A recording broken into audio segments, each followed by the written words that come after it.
Welcome to the future of sports betting with Atlas World Sports. Atlas World Sports is your super sports book on your phone. Find the latest lines in real time to give yourself every advantage to beat the house. Better action coming soon. Atlas World Sports will deliver a winning experience for all your rookie bettors all the way to Hall of Fame bettors with our AI-based Game Winners predictive model for subscribers. Find Atlas World Sports in iOS and Android app stores or via atlasworldsports.com. Atlas World Sports, may the odds forever be in your favor. Bet better.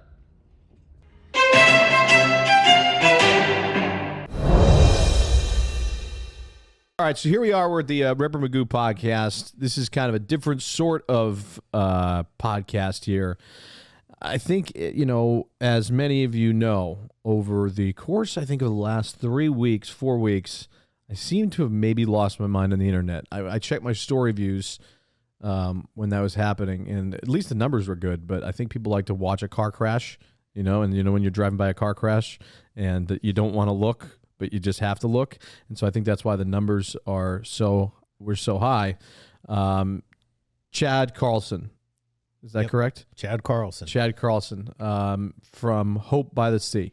Yep. What is Hope by the Sea, Chad? Hope by the Sea is a residential drug and alcohol or substance use disorder and mental health treatment facility.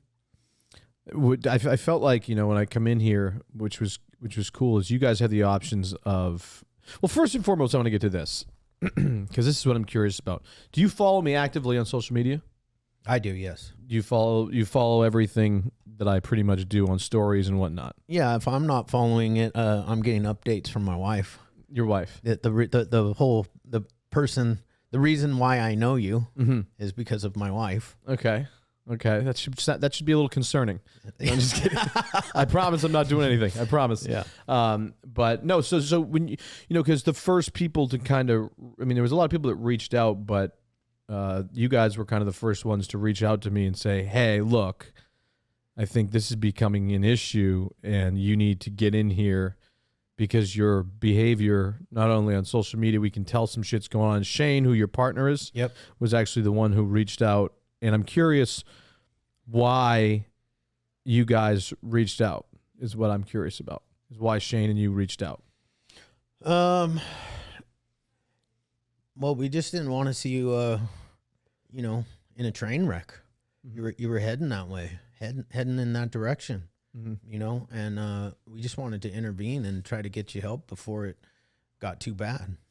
What happened was I was this is what took place. Is obviously I had a situation with the old what thing, and that really just fucked up my head. But I went into this very dark place. I was by myself, filming these podcasts in Hollywood, California, and doing great work. And then something came up and just threw my brain off. And I would just post these stories late at night because I was abusing. I went back to abusing. I don't do cocaine. I don't do any other drug. As you tell, we did a piss test. Right. And I think the only thing that came up was the methamphetamine, which is the Adderall. Yep. And so just so everybody knows, if you saw the Money Buys Happiness podcast, they edited that, by the way, in a horrific way that made it look like I was doing cocaine. But at the end of the day, I was doing Adderall, which is still a problem, which I look at never doing again. So I this is how this happened was I was supposed to go to Chicago to visit and do a dinner with John Sarasani. And so I hadn't slept for 2 days because I was up all night just posting these stories just for no reason, just lost my mind. Because it's different. You have, for me, you're not dealing with this thing just by yourself. I put everything out there, on the internet. I try to be as real as possible, showing the ups and the downs. And if that's a negative thing, if that's a positive thing, if that's something I need to cut down a little bit, but that's something I've always done.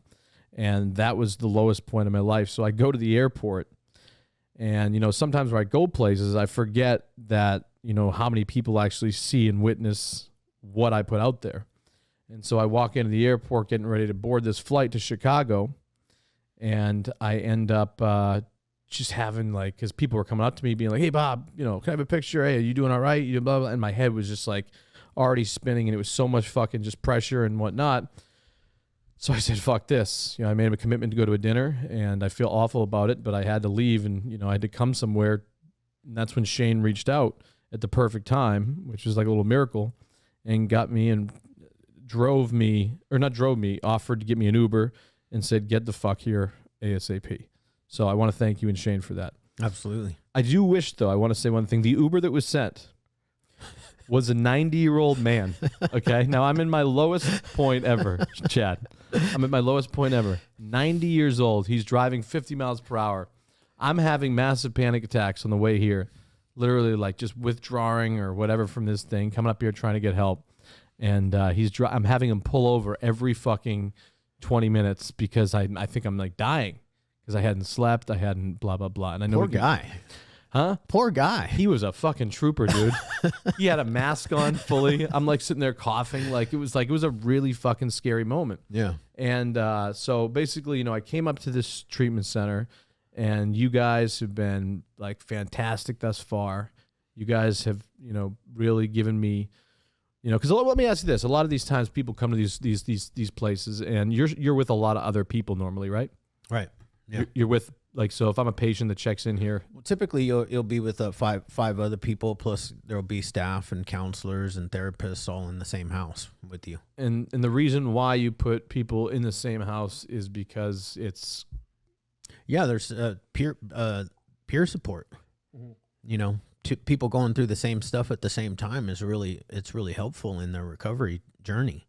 It seems dangerous though to put 5 people that are kind of in the same house. Doesn't that seem a little like stuff could go crazy and have some fucking shit go down? You must have seen some crazy shit. I know that I've seen a ton of crazy shit. I've been doing this for 20 years. It's all I've ever done. And so my case was it minor compared to others, or was it just kind of? I mean, currently, yeah. I mean, it's addiction or just substance use is dangerous in and of itself. But like currently, this fentanyl crisis that's going on is what we're dealing with on a daily basis. So 90% of the patients that come in to any of my facilities, which I have 6 of, but Hope by the Sea, 90% of them are addicted to fentanyl. I thought doesn't fentanyl kill you right away? Is that? I mean, it's killing people rapidly. So why is it killing people rapidly? It's because it's so powerful. It's the most powerful opioid on the planet. And what is fentanyl used for? Is fentanyl ever like prescribed at all to people? Patches. The only time I've ever done fentanyl myself was after a knee surgery. So they use it as a painkiller after a surgery. But that's prescription fentanyl. What we're seeing is illicit fentanyl, which is coming from Mexico, which is coming from China. Comes from China to Mexico and then into our country. China. Yeah. Why China? I mean, I have lots of theories on that, but that makes our podcast go political. Okay, cool. So we'll stay away from that. Yeah. So now, how many facilities do you guys have? 6. You have 6 facilities. Yep. One being here, and where are the other 5? There's one in Newport Beach called Pillars Recovery. One in Lake Arrowhead called Hope Lodge. We have another mental health facility here in San Juan Capistrano called Serene Behavioral Health. And then we have Ken Seeley Communities out in Palm Springs, and another mental health facility out in Palm Springs. Yeah. I think for me too, which was important, was the overall, therapy stuff, which was cool too, which I didn't know. Because coming in here, I had no fucking idea. I'd never done this shit before. I've never ever done any sort of classes or whatnot. I was able to kind of get by.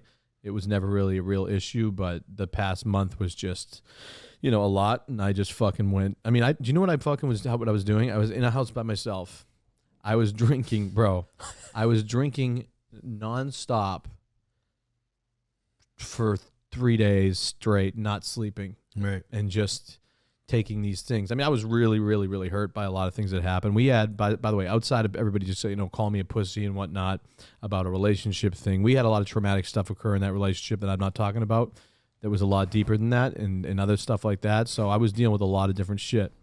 And so But when I tell you, I think that you have my record though. I think you have my record beat for most days stayed awake because your me? name is at Chad Addict. Yeah. On Instagram. Right. Correct. And so I think my record for staying up was 4 days in a row. Right. What was yours? 14. What is that? 14 days. Shut the fuck up. Yeah. That was straight pure methamphetamines. You stayed up for 14 days in a row? Days, yeah. So take me through. You want to go through that? I definitely want to go through that. Well, by day 4, I was working for the CIA, like I told you in that podcast that you did on my podcast. Right. Which is the Hopeaholics podcast. The Hopeaholics podcast. Which is a great podcast that, hats off to you for trying to help people. And you do that on a daily basis anyway, but at least that's the way you can reach people online. Right. And the reason why that podcast started, though, is we'll go back to the fentanyl real quick. My son-in-law died from fentanyl on September 11th, 2022. And my 21-year-old daughter found him dead in his bed. So we started a podcast to, be a voice for people that no longer have a voice. But with my addiction, I'm in recovery myself, and my addiction, the very end was really bad. I mean, I had a pound of methamphetamines. I was. Were you wealthy at the time? I was pretty wealthy, yeah. Which makes it more dangerous. Very, very dangerous. Because when you have a serious addiction, you have more cash from your flow in your pocket. Yeah. I would be paying, what I'd be paying for one, it's such a different animal, but like literally think about Adderall. People take it for school to study, but for me, I would take sometimes 4 or 5 a day.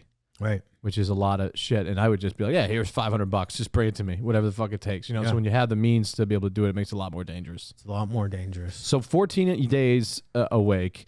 Day 4, you think you're working for the CIA. I'm doing this is back when Obama was president too. So I was off book CIA. So I was doing missions for Obama. I was one of the only people in the world that could jump into an iPhone, and become a digital person. And that's why I was so powerful and why they needed me so much. And that's on day 4. Yeah. And so that was day 4 through 14. Oh, okay, cool. So then after day 14, you retired from the CIA.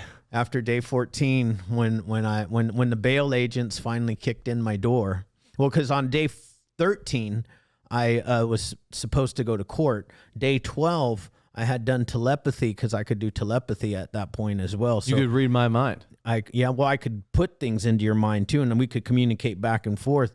Well, I was communicating with the judge. I was supposed to be in court, and I told the judge I wasn't going to be able to make it. He said, fine, that'll be okay. My lawyers showed up to court, and the judge was like, where's your client?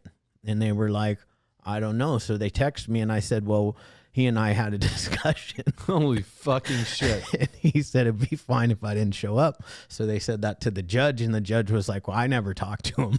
And he issued a warrant for my arrest. Okay. So that was day 13 that the warrant was issued. Day 14, a bail agent kicked in my front door. And physically kicked in the door? Yeah, kicked in my door. Why did he have to physically kick in the door? I don't know, because people are scared to be around me when I'm not psychotic, I would think you have CIA friends that could back you up that could prevent him from kicking down the door. That's what I thought at that point. Well, at that point when you're rogue and you're off books, you're on your own. Right. So what is the reason why, and how long have you been sober for? I've been sober for 6 years, almost 7. 6 years, 7 years, and you were making. And so you were making money prior to that, and you were making money how prior to 6 or 7 years? I owned a treatment center, and I relapsed. Really? Yeah. Wow. Yeah. What made you relapse? It's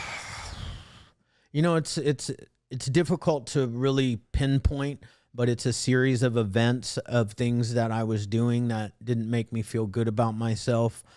Old friends came back into my life. I used to live a crazy lifestyle prior to getting sober in 1996. Mm-hmm. And some of my old friends showed up in my life again, and it looked fun. Right. And one day I just said, fuck it, I'm just gonna go get high just one time, just for a weekend, just from Friday night to Sunday. So the business still operating? Yeah. Though you were just removed. Yes. Okay. Yep. And then how long of a period of time after that relapse did are you comfortable talking about this? Yeah. Okay. And so how long after that relapse period did you get back to being sober again? Well, it took about 5 years of getting a little bit of time, like a year, and then I would go back out, 2 years one time, and then I went back out. So there was a 5-year period that I was a menace to society. Okay. So people, and I struggled. Yeah. And so what prevents you from relapsing again? I told the CIA and the president that I was fucking done and I'm retired. What are the long-term effects, do you think, of the things that you did, that you abused and all that stuff? Are there long-term effects that fuck you up a little bit? Yeah, I think that, I might have a little bit of paranoia, healthy paranoia. Sometimes I call it. Sometimes it might be a little bit unhealthy. My health has come back pretty good.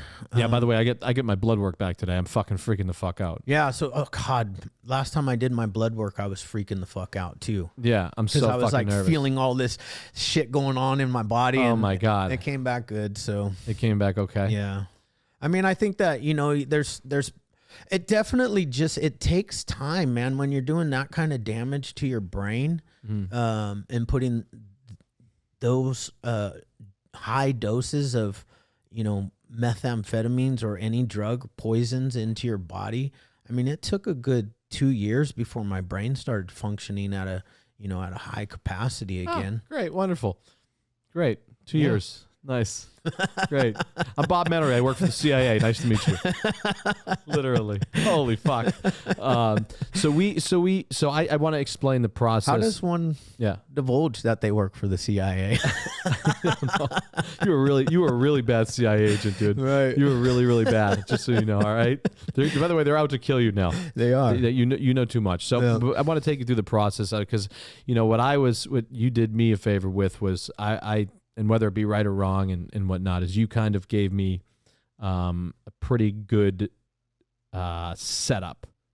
What you did is you have all these different housing facilities, and my thing was I just, selfishly, didn't and couldn't, at the point I was at, just be around people, right? Which was something important to me, and that was one of the things where I was like, look, man, I'm definitely willing to go by and follow all these rules and shit like that, but is there a way to, set up a program where I can kind of just be isolated, because I'm so used to, in my world, so many people around me, so many people in my ears, so many people telling me different things, because I do put everything out there and I look at my fucking messages and it spins your head around.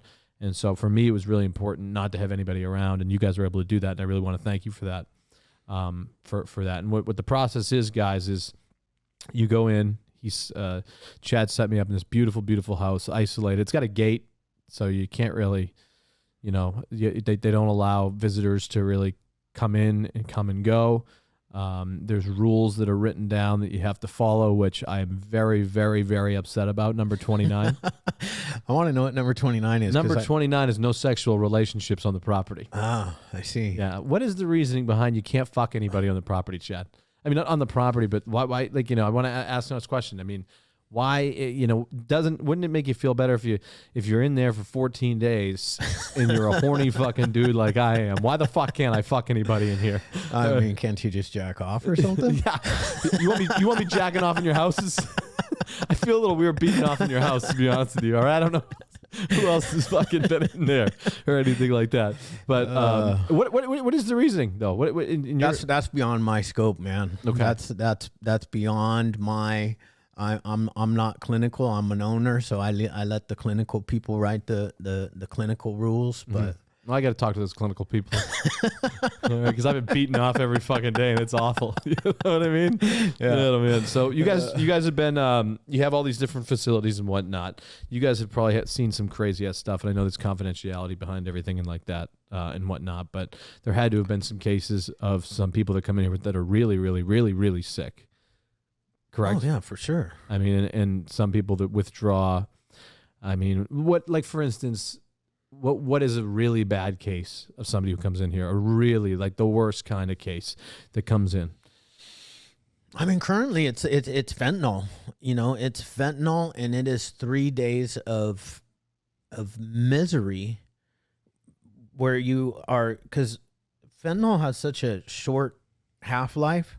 You go into withdrawals quickly, and this is physical withdrawals. This isn't like withdrawals from methamphetamines or Adderall, or it's physically you're sick, like sick.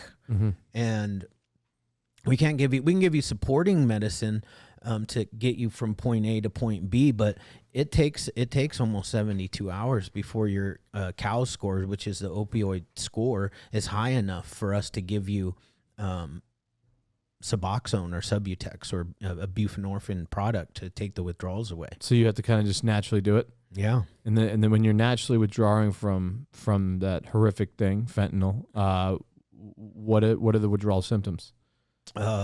Sweating, vomiting, diarrhea, like really, really bad flu symptoms. Mm-hmm. Bad. Really? Yeah. Muscle pains, cramping, mm-hmm. you name it. Can't sleep. So not just saying this for any other reason, but I do highly recommend, you feel like an idiot. Like somebody like in my case, like, this is not a good thing for my career, right? So something, to be honest with you, I mean, for me personally, it's great, but this doesn't look good for me at all to be talking about any of this stuff. When I talk to my people and I talk to whatever, everybody always says, like, don't share it. Don't share this shit at all. Keep this shit under wraps. Go away and go and, get some help for whatever the fuck you're dealing with and whatnot. And so, but I just can't fucking do that. I can't, and I think that the reason why I do it, maybe some of it is like maybe a little cry for help. Yeah. But I think that there also is the reason is I do like to help people and I do care about people. And I think that there are people, as I read my DMs that come in and my messages that come in, there are so many people that are struggling out there, but they just are afraid to go in fear of judgment, in fear of just, I don't know. I don't know what, but I do highly recommend doing that just because in this little 5-day period that I've been in alone, which I guess you call a detox period. Yeah. By the way, she lit me up with some stuff. Holy fucking shit. I'm like, Bob, it's time to wake up. I'm like, I'm like, no, truthfully. And I'm like, this is fucking amazing. But I do highly, highly recommend, going to a place like Hope by the Sea. Yeah. And like a place that just whatever part of the country you are, definitely not be afraid to go in and get help because it really has alone in just a 5-day period done wonders. Now, let's talk about the business side of things. With owning and operating all of these facilities, there's a lot of money in this business, correct? Not as much as there used to be. Not as much as there used to be. Why isn't there as much money as there used to be? Because we have a lot more rules and regulations. Mm-hmm. Insurance companies want more documentation. They want more just different things. So our costs have gone up, and the insurance companies now pay us less than what they used to pay us. So if a guy just randomly off the street has nothing, has no insurance at all, just wants to come and get help, come to you, come to something like that, he's just fucked? I mean, it's rough. We'll help people get into a free program or a county or state run facility. There's lots of good organizations out there, Salvation Army. But you got to commit to 6 months when you do this. Me? Not you. Okay, good. I mean, listen, this is Adderall. All right, it's just a fucking Adderall. People take this for math tests. All right. Hey, I heard a message of somebody telling you should stay at least 21, 30 days. Me? Yeah. Oh, brother, I am so Feeling good, man. I'm feeling good though. I'm telling you. Yeah. And what did I tell you? Rule number 29's got to change. Then you might have to shift the fucking rules here. All right? Because if you think I'm going 29 days without banging abroad, you got some fucking. I'll fucking relapse. No, just kidding. No, but I it is something too where I am such a creature of just being like so being social with people and to be in that house. And so the way it operates is when I first checked in, what they did, I just want to take everybody through the process, is I showed up. What kind of shape was I in, Chad? Honestly, describe it. Horrible. Not good. You looked like you hadn't slept in a couple days. Correct. No eye contact. Correct. Wouldn't take your hood off. Didn't even really want to show your face, did you? Nope. I was extremely just low, very low. Yeah. And I know you from before all of this stuff went down for you. And yeah, you were at the lowest I've ever seen you. Mm-hmm. And so what they did was this: I walk in, and the eye contact is true. You know what's funny? In that month period, how funny is this? In that month period when I was mentally fucked up from a lot of stuff, and I really went hard on the Adderall during that period, because I had stopped for a while, just even taking that or whatever, but I hadn't made eye contact with anybody in a month. I'm telling you the God's honest truth. I couldn't look anybody in the eye. Yeah. In the hood up thing, and you nailed it, like for some reason, and I don't know, obviously it was probably because I was just so disappointed in myself and whatnot, and that's not me. And so that's why I'm glad I came here. We came in, we walked in. I was ashamed. I was down and out. I felt like shit. Walked in, said hello to them. They were all nice enough. They greeted me in here. And I ended up, I think, the first thing we did was piss in a cup. Yep. Pissed in a cup. Nothing came up besides Adderall, by the way. Nothing ever will come up besides Adderall. Just to let everybody know, because they did this fucking clip. I did this podcast. By the way, I did this podcast, Money Buys Happiness, during the worst day of my life. And if you go and watch the podcast, what they did was they edited the beginning and made it seem like it was cocaine. I haven't touched cocaine I never will, because I just had an issue with it back in the day, and just not for me. But anyway, we pissed in a cup, and then what did we do? We sat down. I had to eat. Yeah. Correct? Yeah. 2 days. I had being on what? Methamphetamine. You don't eat? Well, we'll just call it amphetamines, because you weren't using methamphetamines. You were using Adderall, which is just an amphetamine. Okay, so not as bad, hopefully. Yeah. I mean, it's just prescription. Okay. It can be. It's all bad. It's all bad, especially if you abuse a bunch of it. Yeah, it's all bad. Okay. So then, I'm just trying to defend myself here. It's getting real hard. It's getting real hard here. Just trying to protect. Listen, Buffalo Wild Wings. If you need a spokesperson, let me know.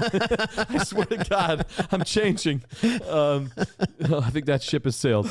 But no. So then you pee in the cup, you do all that stuff, and then you get brought to you get some food in you, and they bring you to a house. And Chad was lucky enough to give me the nice house. We'll just call it the private residence. Private residence. Yeah, we have private residence, private treatment for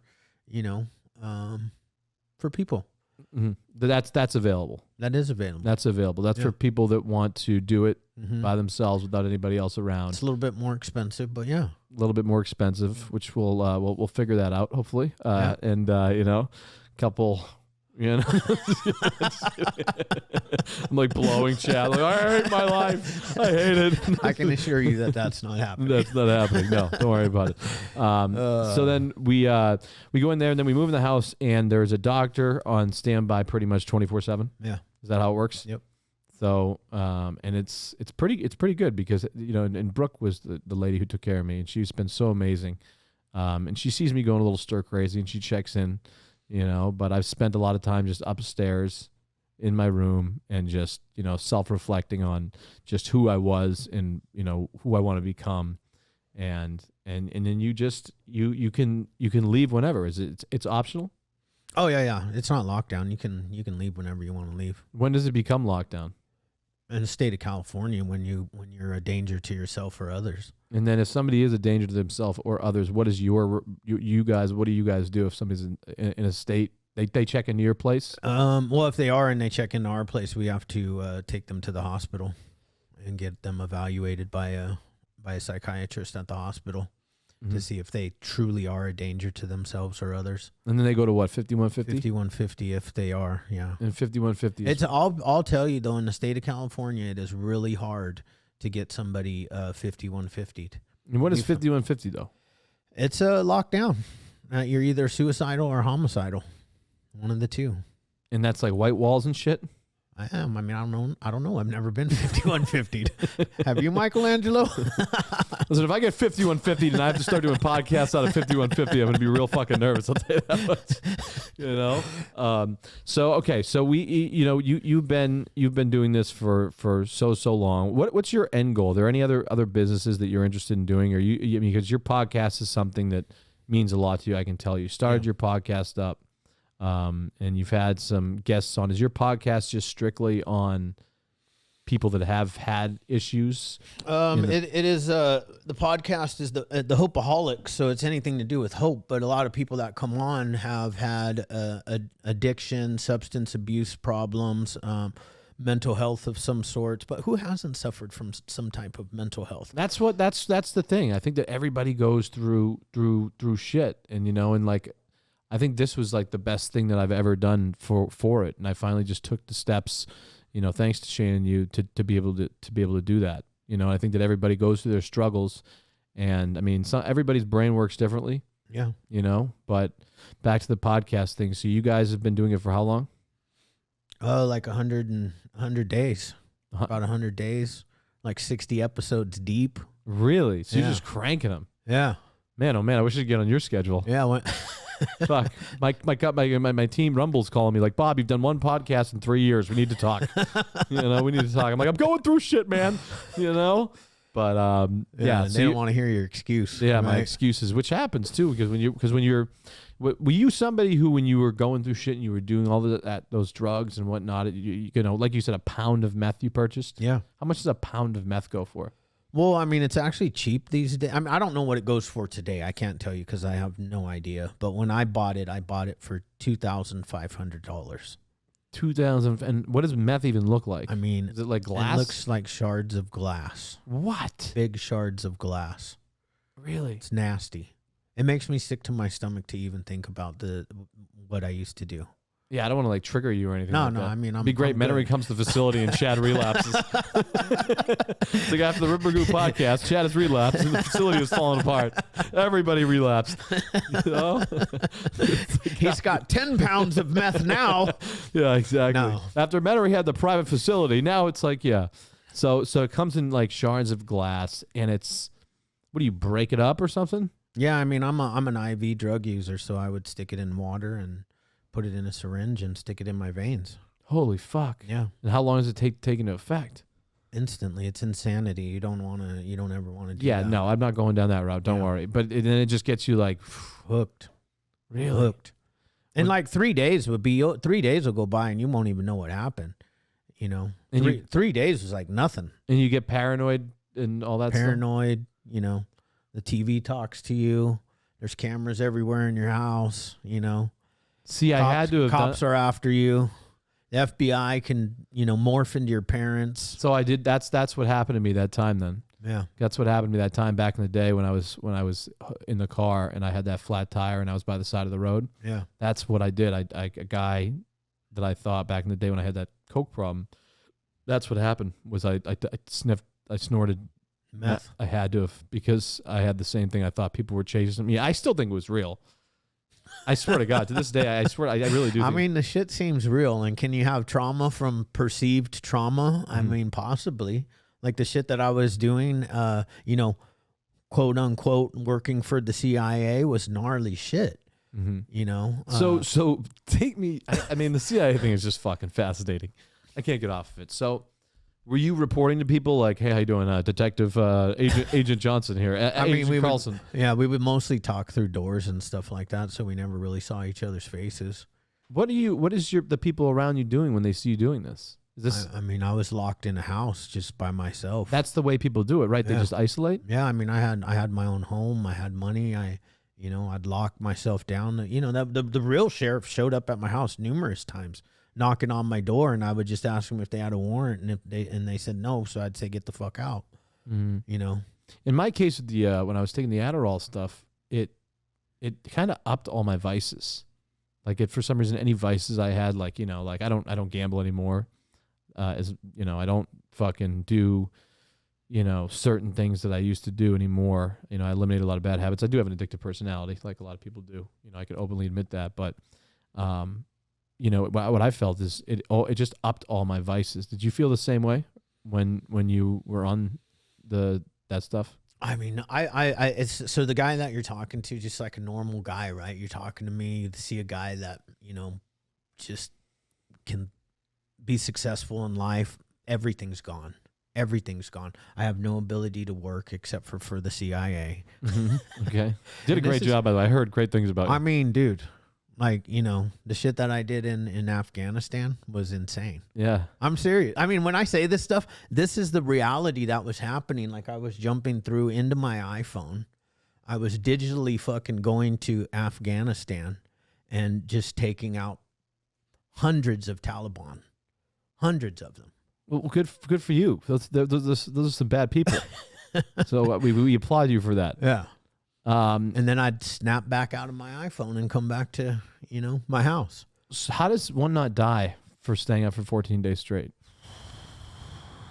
There was times when I was so weak and I felt like I was going to die. I mean, you had to have. Can't the body only survive for so? Were you drinking water? As much as I possibly could.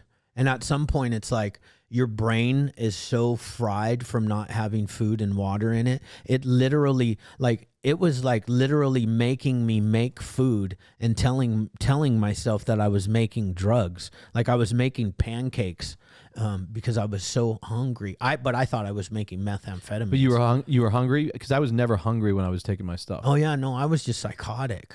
Yeah. But my brain knew that I needed to eat, that if I didn't eat, this is all subconsciously. Like, I wasn't actually trying to make a pancake. I was trying to make methamphetamines. It just happened to be with pancake mix and water. So what I'm going to do right now is I'm going to take a quick little commercial break for an advertisement, if that's cool. Do you mind? And I'm going to take a quick leak, and then we're going to get back. Is that okay? Pause that. All right, which I don't know. You were saying something about pancakes. I don't know. We had to do a quick little commercial break. I got to keep it's funny. I don't even know how we still have sponsors here in the show here. Do you know what I mean? I don't even know how we You're still. probably not going to have any after this one. Yeah, exactly. No, but this is, you know what? This is a positive thing. It really is, bro. You know, it really is a positive thing, because what I want this podcast to be is to show that I've done some of the highest, most amazing things in the world and some of the craziest things in the world, and that everything you see on social media, everything you see, all these people living these amazing, amazing lives that they show and whatnot, is that it's all not fucking sunshine, lollipops, and fucking rainbows. You know, there are people that go through that. So what is, back to the business side of things, what is the rate of relapse?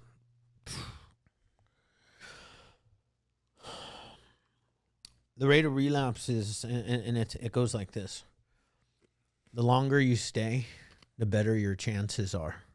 And I mean that in the sense of, you know, at a 30-day mark, at a detox mark, I mean, your rate of relapse is very, very high. Like 90% of people relapse after just doing a detox. Could be higher. Well, that won't be me, by the way, if I decide to, you know, just, you know, but go ahead. And, you know, and then I'll give you a statistic that if you stay in some type of recovery environment for 1 year, your chances of staying clean and sober are significantly higher. And I'm talking like 80% chance. You know, Alcoholics Anonymous has a relapse rate about 5% stay sober that go into. Yeah, well, I'm going to continue to drink. That's not my issue. Drinking was never my issue. I can have beers. I'm not going to a fucking football game and drinking orange juice. I'm sorry. Or I'm not going to. Like me? Like you. I mean, I can't. That's something I can't do. Alcohol for me was not that big of an issue at all. You know, I had some beers here and there. My main thing was just getting, if I could get off that fucking shit, which I was on, I'm fucking smooth sailing. The alcohol thing for me wasn't a trigger for it. It wasn't, because I always took it before I was drinking. It was always the first thing I thought of in the morning was I got to take my Adderall. And then when if it hit me, I needed to re-up and re-up and re-up. But the alcohol thing for me was not an issue for me. You want to hear my story? Yes. On alcohol? Yeah. Are you going to try and convince me to stop drinking? No. Okay. No. To each their own. There are many different ways of finding recovery. And what is recovery? Recovery is finding happiness in living your best life, right? Finding joy. Happiness is something that we get from, we win a competition, and that's happiness. But joy is something that we have internally, right? So I think at the end of the day, I can't even say if you're an addict or an alcoholic. It's not my job to say that. Were you abusing Adderall? Absolutely. You can answer that question. Were you? If I ask you that question, were you abusing Adderall? 10,000%. And then if I ask you, and this isn't something you have to answer. I'll answer anything at this fucking point. Do you believe that you're an addict? Absolutely, 1,000%. So do you believe that somebody like me who would put massive amounts of methamphetamines in my body, do you think that I can drink? And I'll answer that for you. I'm going to answer it. You can answer. I that. could probably drink, but it'll lower my inhibitions, and there's a good possibility that I'll end up back on my drug of choice. So I just choose not to drink. And I like my life that way. Mm-hmm. And I'm not saying that everybody has to live that way. Yeah, that won't. That's something I enjoy having beers at a football game. I enjoy having beers with my buddies. I enjoy ripping a couple shots. It's not a trigger for me. It really isn't, and I can honestly say that. I mean, I'm here at a fucking facility. Like I would tell you straight up if I had a fucking issue with that. I mean, and I will say this: we will take I am getting those liver enzyme results back so soon. We'll check on that. Yeah, no shit. I can't wait to see what those things are. Holy fuck! But if you if you ever find yourself in a space where you feel like you can't drink or that alcohol has gotten to you, and that happens sometimes, you're always welcome to come back to a facility like this or one of ours or whatever. Right. I started a thing called Recover Out Loud, and that's just people like us that are recovering out loud and saying, hey, we're no longer anonymous because too many people are dying from the disease of addiction, primarily because of fentanyl. And we don't have an opinion on whether somebody can or cannot drink. I just don't. Alcoholics Anonymous, Narcotics Anonymous, they do have an opinion on it, and they say that you shouldn't. They say alcohol is a drug. So if you're in Narcotics Anonymous, I can only say stuff that I've read, right? I think it's to each their own. Mm-hmm. And we'll know in the future whether you can or can't, right? Because you're going to do it anyways. Right. So I hope that you are one of the few that are able to do that. Mm-hmm. That's what I hope. I'm a rare breed. Yeah. I'm a rare breed. I do believe that there is, I mean, like anybody else that goes out and parties on a Friday or Saturday night, like I'm not, it never had, my main issue was the one that we're taking care of is that. And that's, I'm not going to a football game and drinking fucking water. I'm not. And three weeks later, I come back, I'm like, Chad, you won't believe what I did. I ran on the field, fucked up, and I was, naked right? on the field. But if you do run on the field, make sure you run naked. Yeah. Oh, yeah. That's got to be on. We have to hit. And then do a voiceover on it of yourself. Holy fuck. Now we're thinking. But then how do you, for somebody who like me, in my line of work, and I know you have to get yourself perfectly better before you kind of check out of places like this. For me, staying on schedule and doing work and all that is important. And being in here, it's extremely hard to to do that. So how can people function and do, especially in my line of work, put themselves inside a place like this for 60 to 90 days and still be able to fucking, make ends meet and whatnot. I mean, do you know what the judge told me? You're going in a facility for 12 months. Mm-hmm. And I run a multi-million-dollar business on a daily basis. Oh, and then on top of that, he said you can't work there anymore for that 365 days. So, really? Yeah, I mean, at the end of the day, it was the best thing that ever happened to me. I was able to work on myself, work on my mental health. My businesses didn't fail. I'm better because of it, and my businesses are thriving much better now that I'm in a much better mental state. Mm-hmm. Focused, driven, got rid of all of the crap. Not to say that crap doesn't still arise, mm-hmm. but I have tools for when that crap arises. Mm-hmm. The hardest stuff in life for me is your home life. Like if my wife and I aren't doing good at home, like if we're fighting, I have a hard time at work. Mm-hmm. How do you balance all of that stuff? Mm-hmm. How do you leave your work at home? I mean, how do you leave that at home and go to work? Yeah, I haven't done a good job at that. I actually incorporated it, and it took me down. Try to merge it all together. Yeah, What is your thoughts on, what would you say to somebody who's afraid to go to therapy? I mean, and how important is therapy? I think therapy is amazing, and you know what? I think I used to be afraid to go to therapy and tell the truth as well. Yeah, and as be well. like, hey, you know what? Because you're exposing yourself. But you know what I found out through going through therapy? That it's easier to walk through the pain than to stay stuck sitting in the pain. I agree 1,000% And I say that all the time. Mm-hmm. It's easier to walk through the pain than sit in the pain and do nothing. I agree. It seems painful. You know how hard it is to sit across a table and tell somebody, a stranger, all of your darkest secrets? Yeah, I actually do. And confidentiality-wise, too, this is the question I have, too, as well, is when does, and if you don't know the answer, that's fine, but in therapy, it's a confidential place. No therapist can, when can a therapist talk about some things she heard? When is she allowed to talk to?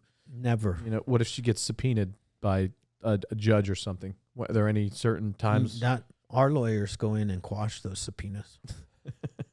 Okay. They do. Like we have family court attorneys all the time try to get people's records. Mm-hmm. We just send in our attorney to go quash them because they can't. The only time a therapist can break confidentiality is if you're a danger to yourself or others. So if you tell a therapist, I'm going to kill somebody today, mm-hmm. She has to call the cops and she has to tell the person. Okay. Other than that, they can't say anything. So they can't say a guy loses $1 million. She can't go and tell his wife or anything like that. Nope. Okay. Nope. Okay, good. It's good to know. I mean, it's clear cut, confidentiality. Mm-hmm. So what is it? So how many partners do you have in this place? So who in this Hope by the Sea? So Hope by the Sea is family owned and family owned. It is myself, my mom, my ex-wife, and Cindy. Okay. So and that's Hope by the Sea, and then I have. And who's Shane? Shane was the one who really reached out. Shane's my partner on the Hopeaholics. I was gonna say he's your co-host. He's my co-host. He's a. When I first walked in here, remember I thought he was your. I go, is that your? What did I say? Son. Jesus Christ, he's older than me. I took offense to that. Where's my camera? I took offense to that. I'm sorry. I'm like looking at Michelangelo, but my camera's over there. Which I feel fucking bad about. No, I'm just saying he looked. I don't know. Maybe you know what it was? I was fucked up off Adderall. That's what I told my wife. I said he was fucked up on Adderall. I'm just kidding. Yeah, no, well, no, you're not kidding. That's exactly what it was. I think this is actually my first podcast, one of my only podcasts without Adderall. I mean, when we did Trump, I was definitely on Adderall, and we smoked a lot of weed before it too, which was pretty pretty fucking crazy. It is hard though for me. You have to realize is I've built myself a brand that's pretty wild, pretty party, fucking whatever, 90% male, crazy fucking gamblers, degenerate wild men, fucking whatever, you know. And it's just that's why it's like all of a sudden now I'm like, hallelujah, Well, hallelujah. I mean, hey, you know, it's hard to build a brand. No, like when you're a man to build a brand that's mostly males that's following your brand, that says something. My brand, the Hopeaholics, is 85% women. Really? Well, it's because you're such a good-looking guy. It's not. It's not that. It's just that we're like catering to. I don't know. I think we're catering to the heartstrings of people. You know? And I think probably a lot of their kids and stuff that they want to see go through, you know, treatment. I've had a lot of people, you know, reach out that just don't know what to do, and I highly recommend it. But it is an expensive fucking thing. Well, I was gonna say the hardest part though is picking up the phone when you need help. That's the hardest part. Who do you call? Not Ghostbusters. I mean, you can call us. You can. They can go on to the Hopeaholics. They can call the Hopeaholics. We have a click to call button, and Shane answers it. Like Shane's the guy. Shane's one of the guys. He's actually on vacation right now, but Monday, starting when he gets back to work on Monday, he's one of the guys that answers the main phones for all of my treatment centers. So take me through. He loves it. Take me through an example of what a call sounds like. The phone rings, and what is it? Hope by the Sea, how can we help you? Hope by the Sea, how can we help you? Okay. And then that's all I know because I don't answer the phones. You don't answer the phone? No, usually it's like it could be a mom. It could be the addict. It could be a parent, a husband, a wife. We also treat veterans, so it can be a veteran. And everybody's having the worst day of their lives. When they pick up the phone to call us, they're not having a good day, you know? So we meet them where they're at. Why is group therapy effective? Truthfully, I mean, why do you think sitting? Because it didn't like, you know. Some I don't really. For me, I've tried back in the day when I was a lot younger. I tried some of the group therapy where you sit in a circle and you tell each other stories about, you know, all your different problems and whatever. It just didn't work for me. You know why it didn't work for you back then? Why? Because you weren't ready. You weren't receptive to it. I just don't want to. It's just for some reason for me, and it sounds like an asshole thing to say, but I want to be around a positive environment, and it just feels like they turn positive. And if you bring positivity to it, you get out. Let me tell you what you get. You get out of the group what you put into the group. So if you bring it, if you've been doing work on yourself and reading books and doing self-help and working with your therapist and having breakthroughs, and you bring that stuff to group, that's what the group turns into. And everybody's like, man, yeah, I had that same thing happen, or man, I hope that happens to me soon. Or like somebody's like, hey, somebody's got like, let's just say somebody's got like 60 days clean, and another guy's like 2 weeks into it. And he says, the 2 week guy's like, hey, man, this just sucks. It's all repetitive. I want to leave. I got this. I know I can do it. And the guy with 60 days is like, man, I know exactly what you're going through. I felt the same way at 2 weeks. And don't do it. So it's different than if like a counselor or a staff member says the same thing to him. It's something when your peer who was just there. I guess it's just false pride then that triggers that maybe. It can be an ego thing where you haven't completely detached from that yet. You know, you just got to open up. Yeah, I just feel weird being like, "Hi, I'm Bob. I'm an Adderall addict." You don't want. Hi, if you need to study for a math test, I'm the guy. But unfortunately, I studied too hard for the math test.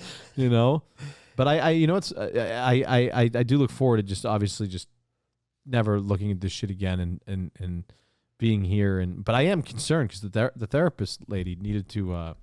She said after she needed to talk to me again. She said like we're supposed to meet next week. She said she needed to talk to me again. I don't know if I should be concerned. I don't know why. I think it's because I kept complaining about rule number 29. That's not why. Okay. She just wants to see you for a regular therapy. Okay. session. All right. I'm just maybe it's the paranoia setting in. Does Adderall make you paranoid too?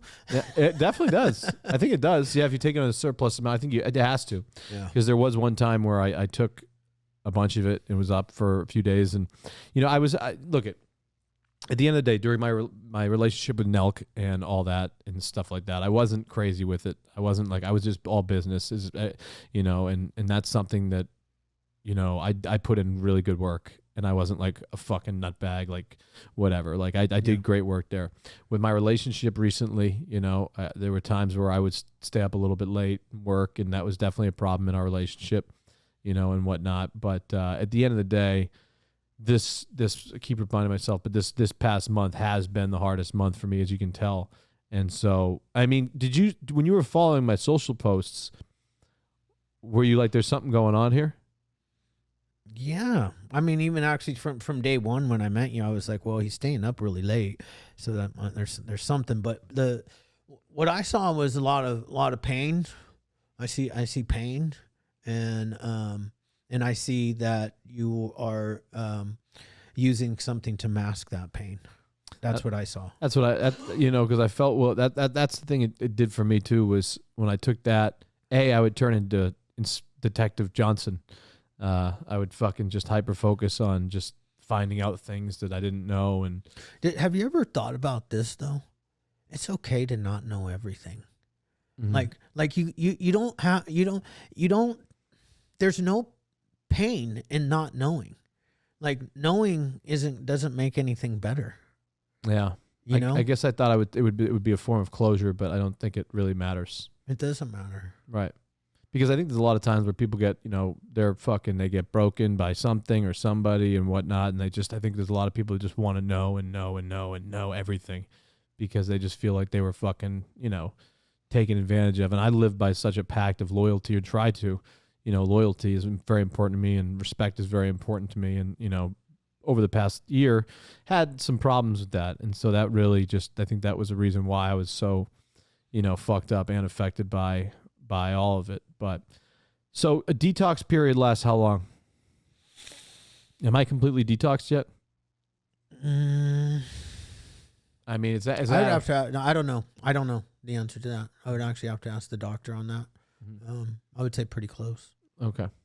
Because that's what I'm thinking. That I'm thinking. I mean, I want your honest opinion. And this will air very soon. So I want your honest opinion. I mean, what do you think? What do you think I should do? Oh, I think that you shouldn't leave. I think you should stick it out, do some groups. Let us get you doing a little bit more healing. Yeah. Keep working with the therapist. Mm-hmm. But people do leave after detox, correct? Have people come in for detox only all the time.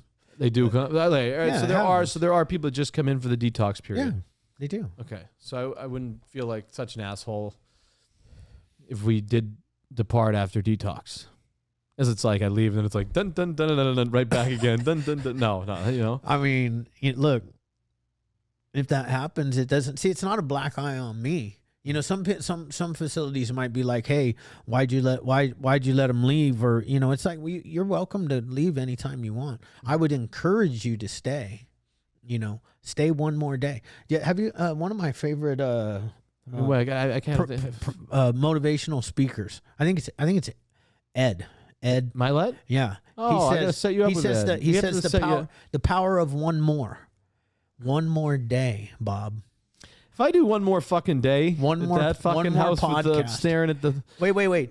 What's the difference of this house versus any of the houses that you're living at currently? Besides sex. That's the main reason. Nailed it. Nailed it.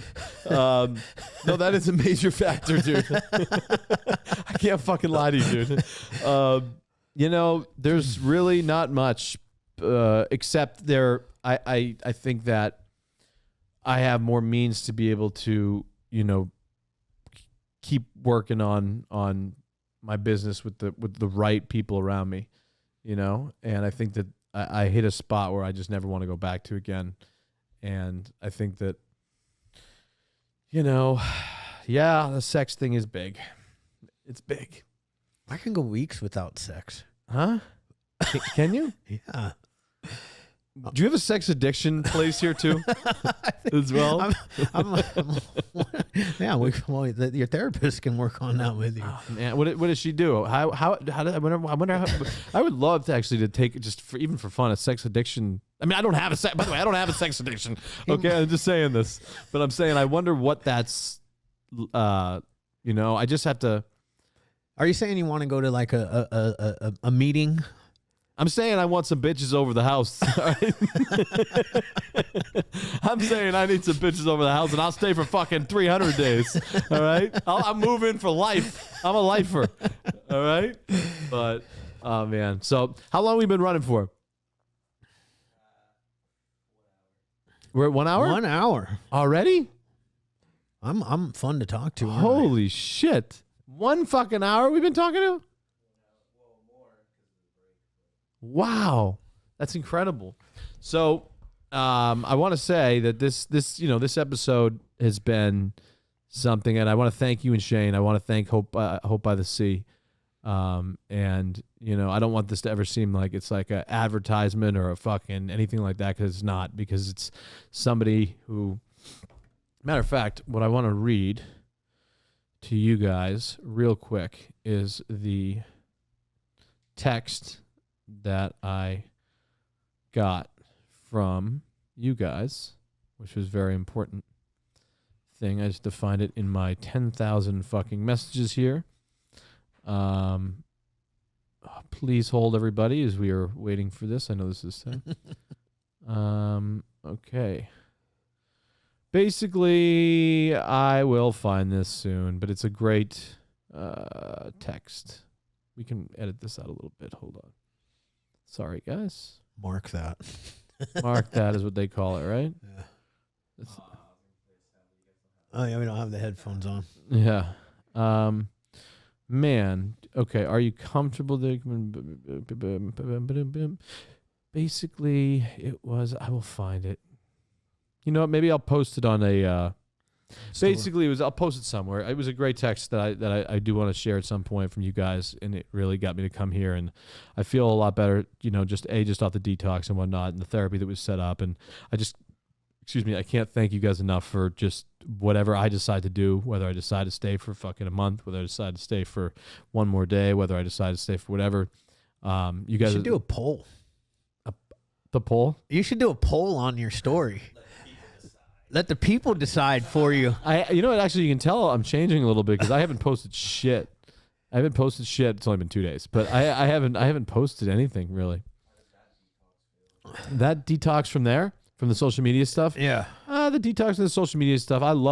It's just something I love to do. I love to communicate with people, and so by posting stuff as long as it's the right stuff, it's good. If it's the wrong stuff about the wrong people and shit, if you know what I mean. It can be very negative, and that's what spiraled me kind of out of control. But, yeah, I mean, I appreciate you coming on, Ripper Magoo's. Chad, you've been amazing. I wish Shane could have been here, but he's out probably helping some people who are doing whatever it is. But he's on a cruise. I'll tell you the truth. All right. He's not helping anybody but himself right now. He's on a fucking cruise? Yeah. Well, at least he's checking. He's in the middle of the ocean. He's checking into me. What do you think, real quick, I was actually, how about that fucking ship? It's old news, but the Titanic thing? Would you have gone on that? Fuck no. That little tiny ass submarine? No. You wouldn't have gone on For $250,000, no. Yeah, but what if it was free? No. What if you got, no? No. Yeah, I mean, that's crazy. No. And they're all dead. We know. It's awful. It's fucking awful. Like, dude. There's a lot of conspiracy theories. Yeah, they're dead. So, but anyways, I really do want to thank you, dude. You've helped me in ways you have no idea. You helped me at least because the most important part was I needed a break from a certain situation. At the same time, I also needed to detox off the stupid ass shit that will never, ever, hopefully happen again. And that's basically that. I really do thank you. And, you know, I will be tuning into all your episodes on Hopeaholics, the podcast. I know you do a great job at that, and looking forward to helping you push that as much as possible as a favor that you've done for me. I want to return the favor by helping you as much as I can with that podcast. Yeah, appreciate it. We had 47 followers when we met. You remember?